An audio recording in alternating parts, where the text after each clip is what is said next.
school ka nag-graduate? Saan ka graduate? Wala.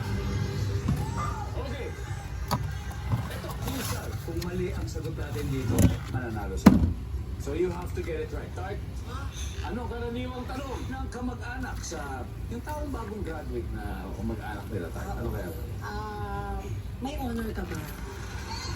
Graduate ka ba with honors, Lexi? Mag-a-abroad ka ba?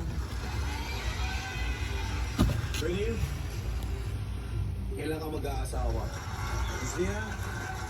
The final answer namin is mag-a-abroad ka ba?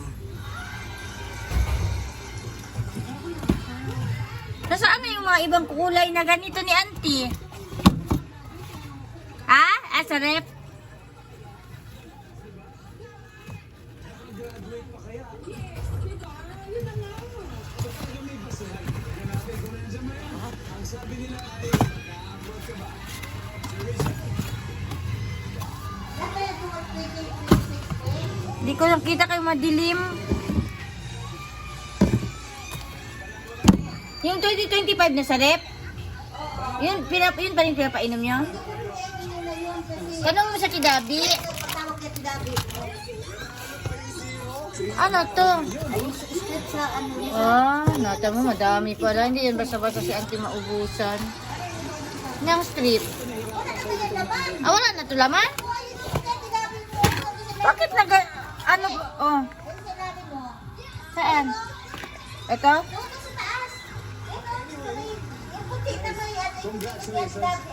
Ito? Bakit itapon nyo na ito? Bakit nag-ipon ka ng ganito na? Yan. Ito, galing ka Gabi. Ito yung in-order. Oo, hindi yan magamit dyan sa ano, ina na Gabi.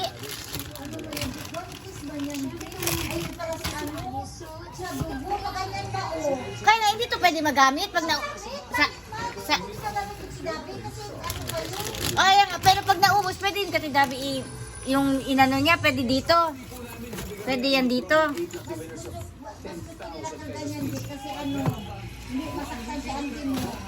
Ano ba pinadala natin Katidabi? Strip lang, wala yung tusok-tusok.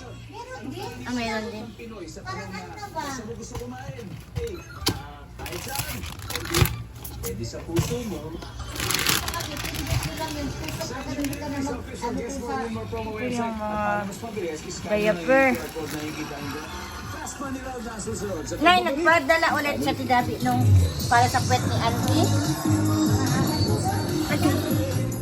Dalawang Saan? kapamilya at dalawang kapuso ang muli magbabalik Dito? Ganito din. Maganda. Nawala ng alaman yan isa. Ito, wala na laman. Edition 2.0 9:40 gamit ang ganda Okay. Ikaw yung king niya.